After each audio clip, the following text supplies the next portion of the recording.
যে আমার ফুড, আমার ড্রিঙ্কস, আমার ইনকাম, আমার ড্রেস আপ, আমার এন্টারটেইনমেন্ট, আমার সবকিছু হালাল দিয়ে আমি সাজাবো।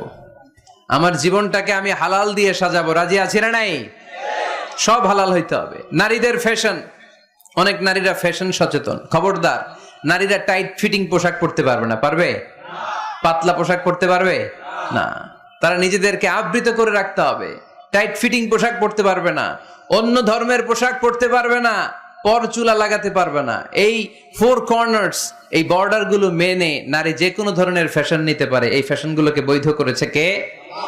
এজন্য রাব্বুল আলামিন বলেন, ইয়া আইয়ুহান নাসু কুলু মিম্মা ফিল আরদি হালালান তাইয়্যিবা ওয়া লা তাত্তাবিউ খুতুওয়াতিশ শাইতান ইন্নাহু লাকুম আদুউম মুবিন।